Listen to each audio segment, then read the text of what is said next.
غامدی۔ السلام علیکم ناظرین، پروگرام غامدی میں آصف افتخار آپ کو خوش آمدید کہتا ہے۔ اس پروگرام میں حسب معمول ہم کچھ دینی موضوعات پر گفتگو کریں گے۔ جناب جاوید احمد غامدی کے ساتھ بات ہوگی، اور اس پروگرام میں ہمارے ساتھ کچھ شرکاء موجود ہیں۔ ہمارے ساتھ موجود ہیں مولانا ڈاکٹر اجمل قادری صاحب کے جو ایک معروف عالم دین ہیں۔ ہمارے ساتھ نگہت حفیظ صاحبہ موجود ہیں جو کہ ہائی کورٹ کی ایڈوکیٹ ہیں۔ ناظرین، اس پروگرام میں ہمارا ٹاپک، ہمارا موضوع یہ ہے کہ عورت کی گواہی کو آدھا کیوں رکھا گیا ہے۔ اس بارے میں پہلا سوال میں مولانا آپ سے کرنا چاہوں گا، کیا یہ ایک حقیقت ہے کہ اسلام میں عورت کی گواہی آدھی ہے؟ اگر ایسا ہے تو کیوں ہے؟ الزام اور اتہام اسلام پر کہ اسلام عورت کی آدھی گواہی کہتا ہے، اس سے اسلام کی یہ مراد نہیں ہے کہ بہت ذی استعداد عورت، بہت پڑھی لکھی عورت، بہت فہم و فراست والی عورت، اس کو اسلام نگیٹ کر رہا ہے۔ اسلام کا جو دائرہ نگاہ ہے وہ تمام انسانیت پر ہے اور تمام لوگوں پر ہے، اور عورتوں کا پوری دنیا کا عمومی مزاج جو ہے وہ یہ ہے کہ عورتیں مردوں کے مقابلے میں جلدی بھول جانے والی بھی ہو سکتی ہیں، اور یہ بھی ممکن ہے کہ عورت کسی چیز سے نتائج جو اخذ کرتی ہے دیکھ کر وہ کما حقہ فیکٹس کے بہت قریب نہ ہو۔ اس لیے کیونکہ عورت کا عمومی مزاج اور عورت کا تخلیقی تناسب ایسا ہے، اور اس کا تنوع جو ہے وہ مرد سے تھوڑا سا مختلف ہے، اس لیے انصاف کے تقاضوں کو پوری طرح بروئے کار لانے کے لیے اس کی گواہی کو مرد کی گواہی سے نصف رکھا گیا، تاکہ انصاف کے تقاضے جو ہیں وہ پورے ہو سکیں۔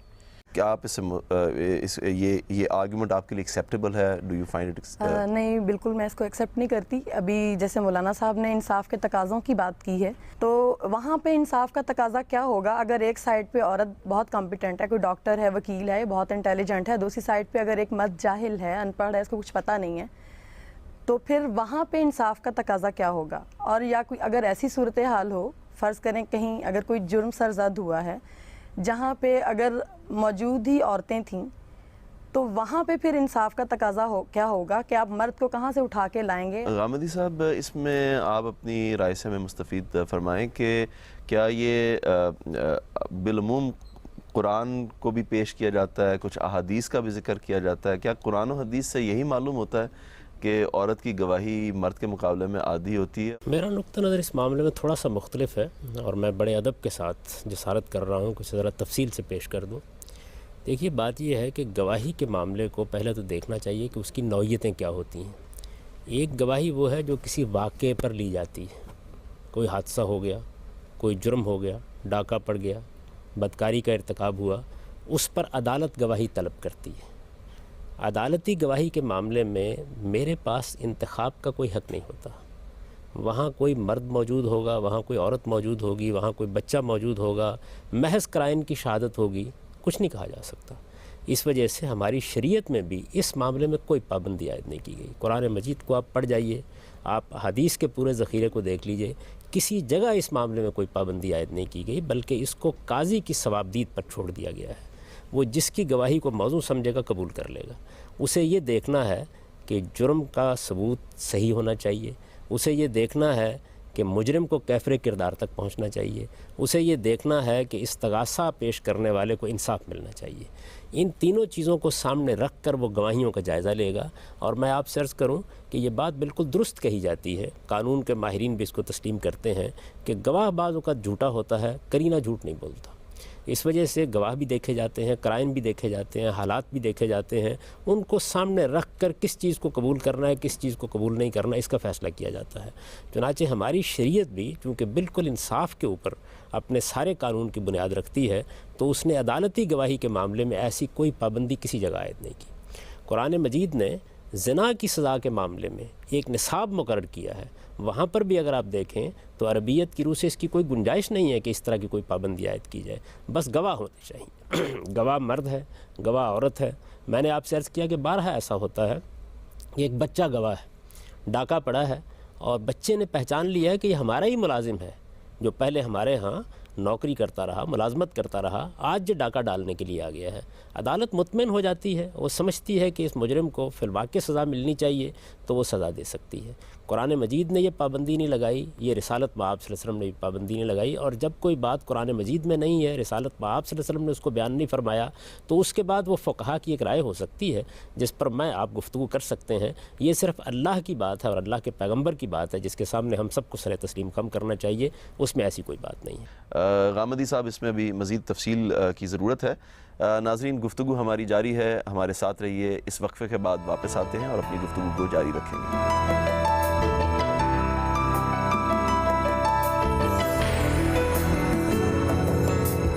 خوش آمدید. جی غامدی صاحب, دوسری چیز یہ بہت اچھی طرح سمجھ لیجئے کہ دستاویزات کی گواہی کی نوعیت اس گواہی سے بالکل مختلف ہو جاتی ہے. دستاویزات میں جب گواہی ہم لیتے ہیں تو اس موقع کے اوپر انتخاب ہمارے پاس ہوتا ہے, یعنی ہمیں اس موقع کے اوپر یہ طے کرنا ہوتا ہے کہ ہم کس کو گواہ بنائیں.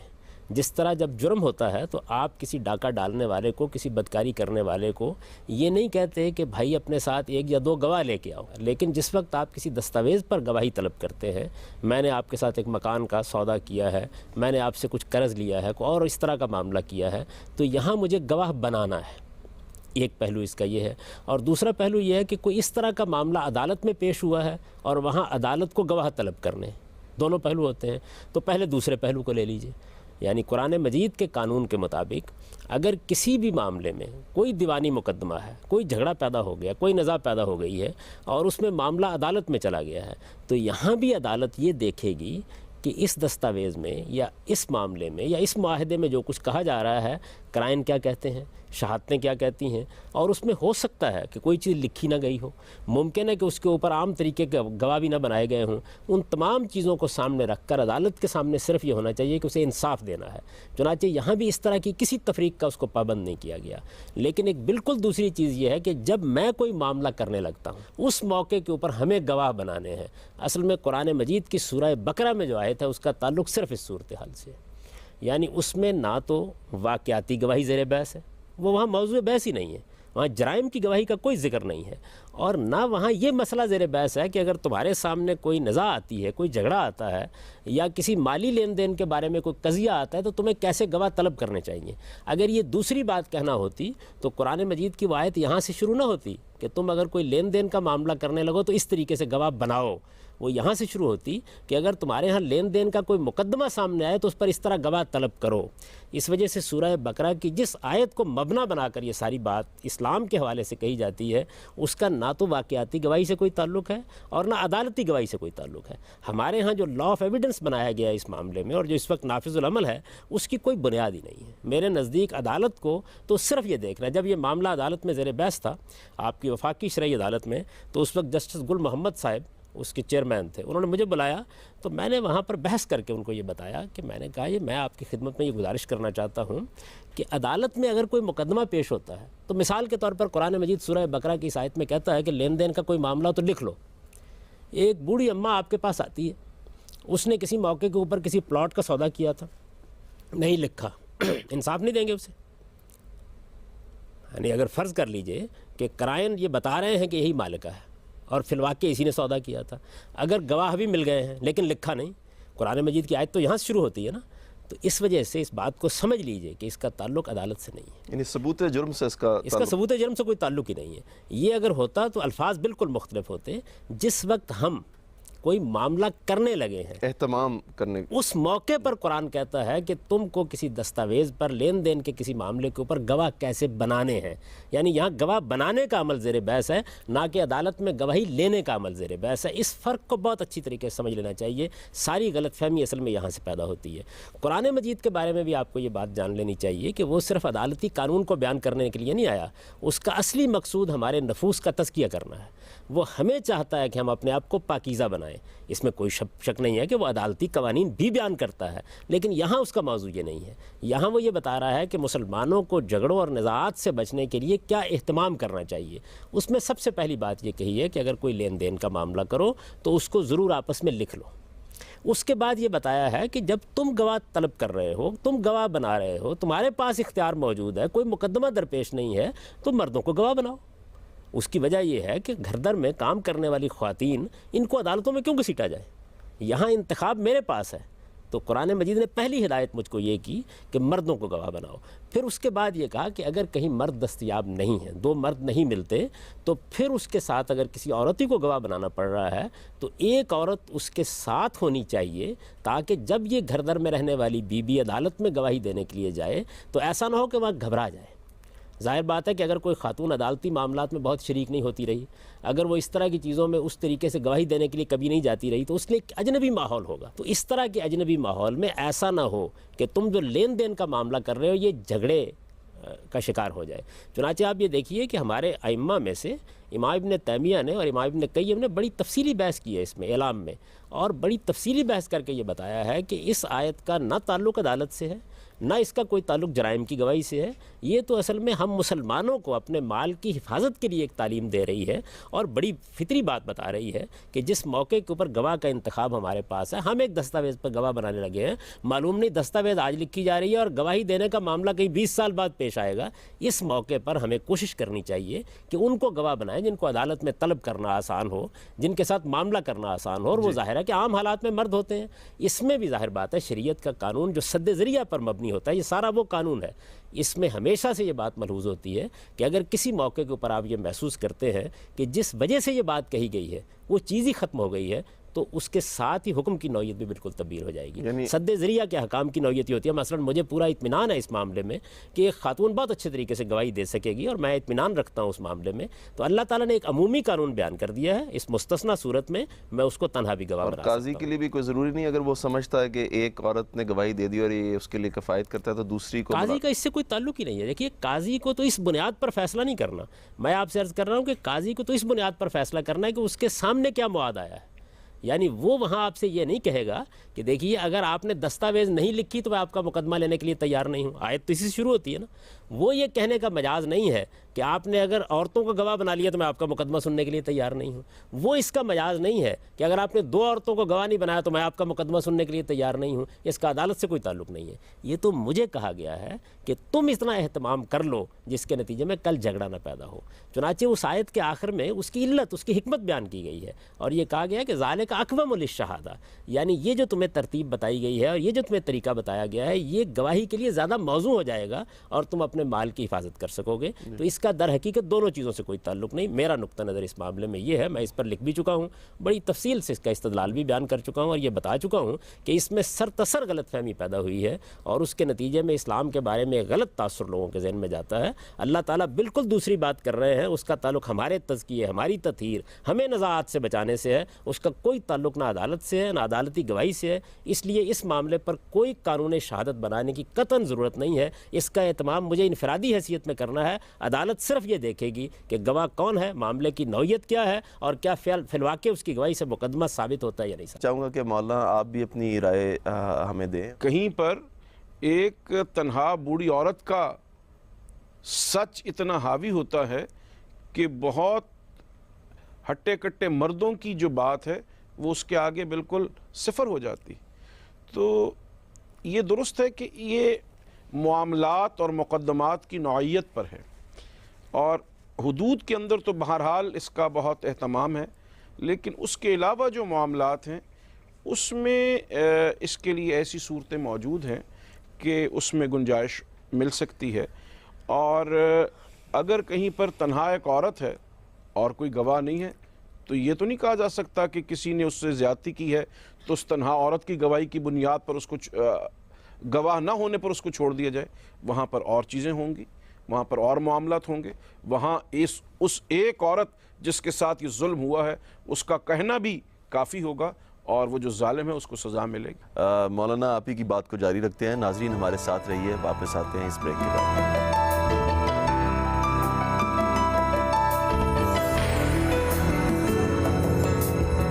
جی مولانا، آپ نے یہ فرمایا کہ حدود میں بہرحال اس فرق کا لحاظ رکھا جائے گا، لیکن دوسری طرف آپ نے یہ بھی فرمایا کہ کوئی اس طرح کا جرم ہوتا ہے جیسے کہ مثال کے طور پر ریپ، تو اس میں کوئی لازم نہیں ہے کہ یہ شرط رکھی جائے، تو یہ بظاہر کانٹرڈکٹری سٹیٹمنٹس لگتی ہیں۔ یہ جو نصف گواہی ہے یہ ایک بنیادی اصول تو ہے جس کو چھوڑنے کی ہمارے فقہا ایک لمحے کے لیے رعایت نہیں کرتے، لیکن وہ اس خاص معاملے میں، لیکن جہاں پہ گواہ سرے سے موجود ہی نہیں ہوگا وہاں پہ تو صورتحال دوسری۔ آپ کیا فرماتی ہیں؟ جیسے مولانا صاحب نے ابھی یہ بات کی کہ اگر عورت اکیلی ہے تو وہ جائے عدالت میں اور اس کی گواہی کو مانا جائے گا۔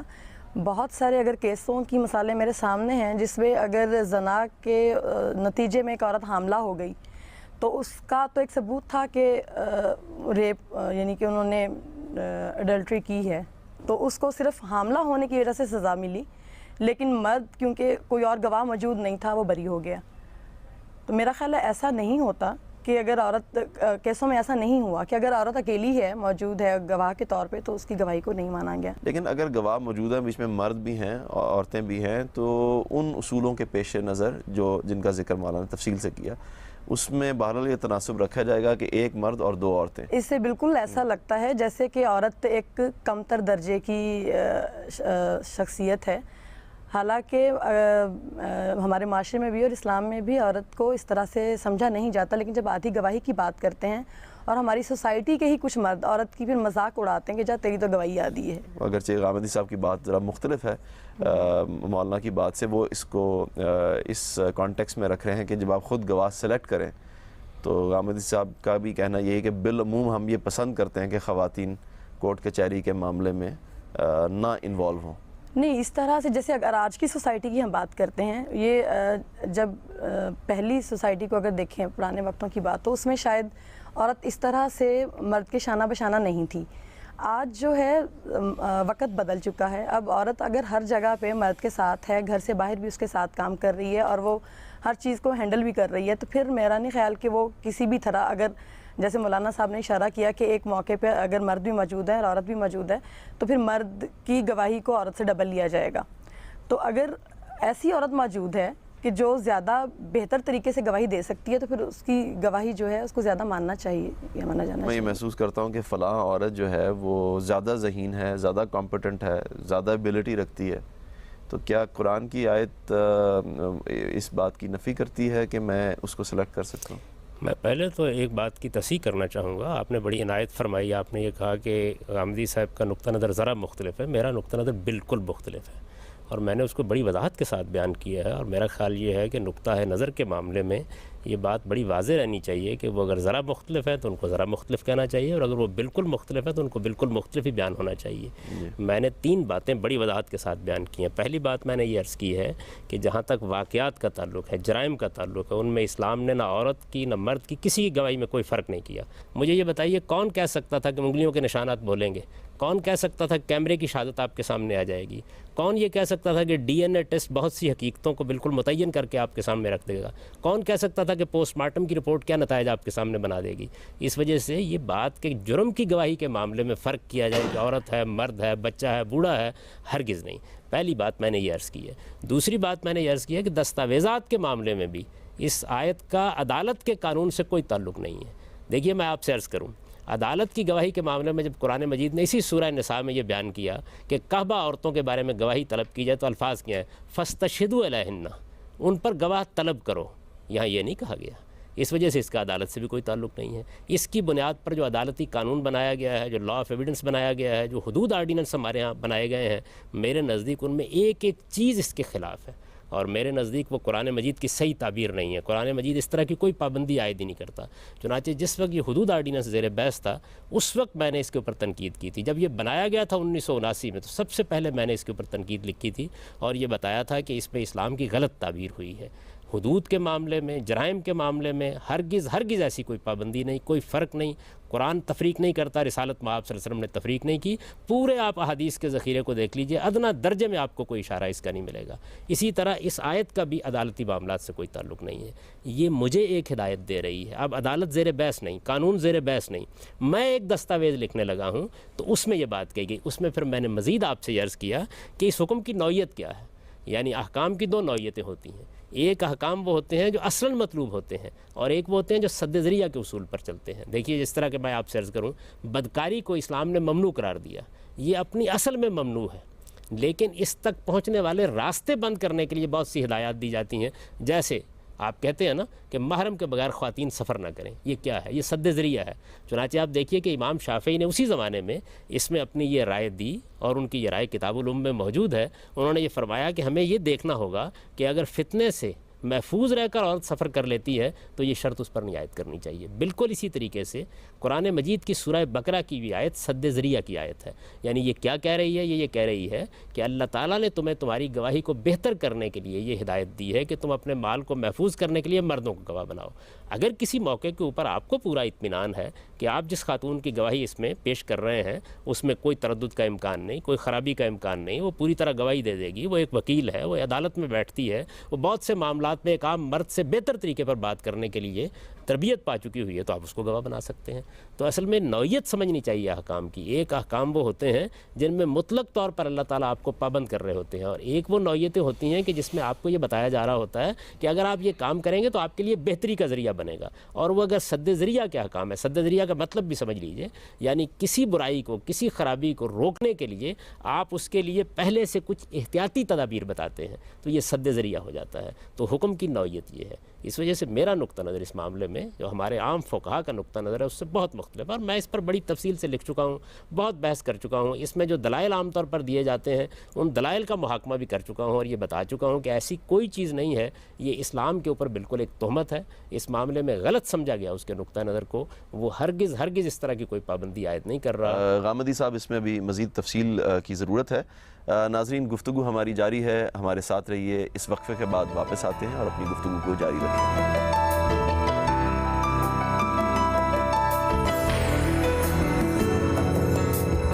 ہم یہ سمجھنا چاہتے ہیں کہ یہ تو بات واضح ہوگی، آپ کا نقطہ نگاہ بھی سامنے آ گیا۔ غامدی صاحب نے اپنی بات کے حق میں کچھ دلائل دیے ہیں نصوص سے، سیاق سباق سے۔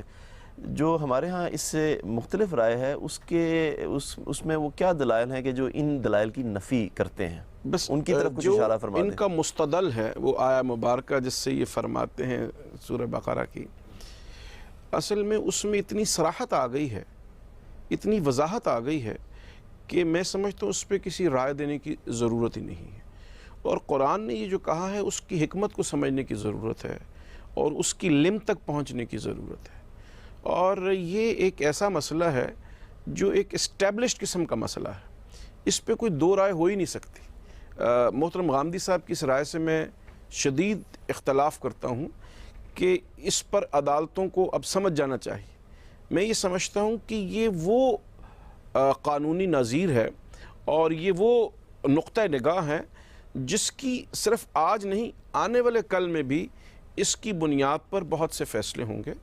اور عورت کی رائے کو اگر فقہا جنہوں نے قرآن و سنت پر غور کیا ہے اور علم کے سمندر میں غواصی کی ہے، غوطے لگا کے موتی چن کے باہر لائے، ان حضرات کو اپنی ذاتی رائے کے اوپر اصرار کرنے کی کوئی ضرورت نہیں تھی اگر وہ یہ سمجھتے کہ قرآن اور سنت یہ نہیں چاہتے۔ تو علماء جب کوئی بات کرتے ہیں تو وہ قرآن و سنت کا مزاج ہوتی ہے۔ مولانا، ہم دلیل سمجھنا چاہ رہے ہیں، اس کی طرف اگر کوئی اشارہ فرمائیں۔ میں یہ عرض کرتا ہوں کہ اس کی سب سے بڑی دلیل یہ ہے کہ عام طور پر جس وقت عورت کوئی بات کرے گی بھی، وہ اس کی جو قدرتی استعداد ہے وہ عام طور پر اتنی نہیں ہوتی جتنی ایک مرد کی ہوتی۔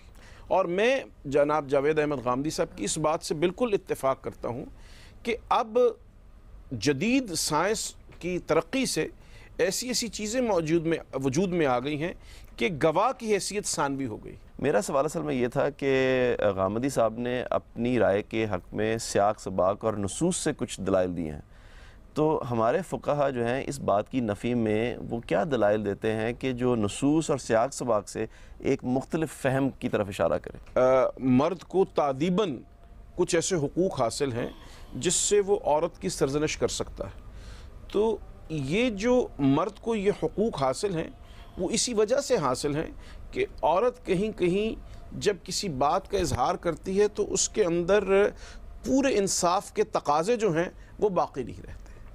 لیکن اس آیت میں جس کو غامدی صاحب نے جس کو پیش کیا ایک دلیل کے طور پر، اس میں قرآن یہ واضح طور پر کہتا ہے کہ دو عورتیں لے کر آؤ تاکہ اگر ایک بھول جائے تو دوسری اس کو یاد دلا دے۔ سوال یہ ہے کہ اگر وہ نہ بھولے تب؟ نہیں، اگر نہ بھولے تو کیا تو بھی ایک کی اصول وہی رہے تو کیا ایک کی گواہی قبول کر لی جائے گی یا دوسری سے لازماً گواہی لی جائے گی؟ اگر لی جائے گی تو کیوں لی جائے گی؟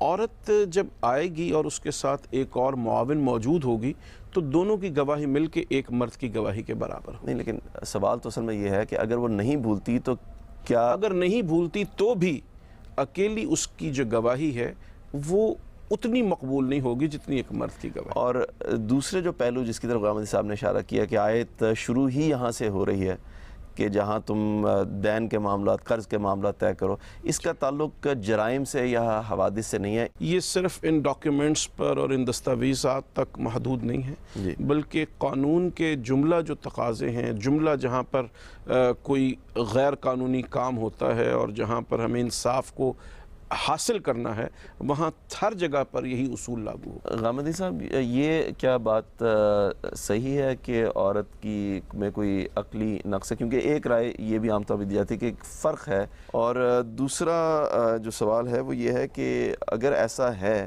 تو پھر یہ فرق تو آئی کیو کا جو ہے وہ ظاہر ہے مردوں میں بھی بہت ڈفرینسز پائے جاتے ہیں. کیا فرمائیں گے؟ میں نے تو اپنا نقطہ نظر بیان کر دیا. میرے نزدیک کوئی فرق کیا ہی نہیں گیا اور عقلی لحاظ سے کوئی فرق کیا بھی نہیں جا سکتا. قرآن مجید نے عورتوں اور مردوں کی تخلیق کے بارے میں بڑی وضاحت کے ساتھ یہ بتا دیا ہے کہ یہ نفس واحدہ سے پیدا کیے گئے ہیں، ایک ہی جان، ایک ہی جنس سے ان کی تخلیق ہوئی ہے. ان کے مابین آپ نے بڑی درست بات فرمائی، نفسیاتی لحاظ سے فرق ہو سکتا ہے، جسمانی لحاظ سے بھی فرق ہو سکتا ہے، لیکن عقلی لحاظ سے بھی کوئی فرق ہے ایسا ہرگز نہیں ہے. یہ دونوں دین کے مخاطب ہیں. قرآن مجید جب یہ کہتا ہے کہ اپنی عقل سے کام لو، اپنی فطرت کے لحاظ سے فیصلے کرو، جو بات میں کہہ رہا ہوں اس کو اپنی عقل کی میزان پر جانچ کر دیکھو.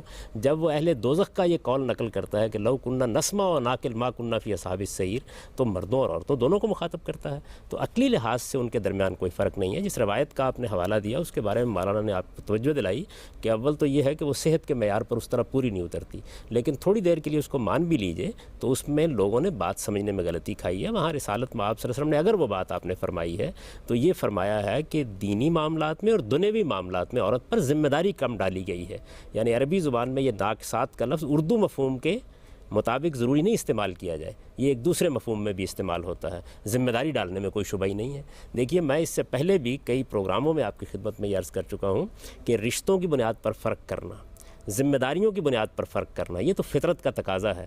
لیکن عقلی لحاظ سے اگر کوئی ایسی بات ہے تو پھر اس کو قرآن مجید کو صراحت کے ساتھ بیان کرنا چاہیے تھا. رسالت میں آپ صلی اللہ علیہ وسلم اس کو صراحت کے ساتھ بیان فرماتے. ایسی کوئی بات ادنا درجے میں بھی آپ کو نہیں ملتی. تو میرے نزدیک تو اس معاملے میں بڑی سادہ بات ہے، اور میں یہ سمجھتا ہوں کہ دیکھیے ہمارے فقہا کی بڑی خدمات ہے، ہمارے دل میں ان کی غیر معمولی عزت ہے. لیکن اگر کسی معاملے میں انہوں نے استنباط کیا ہے تو ہم دلائل کا جائزہ لے کے دیکھیں گے کیا فی الواقع وہ قابل قبول ہے یا قابل قبول نہیں ہے. میں تھوڑی دیر کے لیے آپ کو خلاصہ بتا دیتا ہوں کہ اس معاملے میں فقہا کی آراء کیا ہے. جہاں تک جرائم کی گواہی کا تعلق ہے، یہ غلط فہمی بھی دور کر لیجئے، اس میں وہ عورت کی گواہی کسی حال میں بھی نہیں مانتے.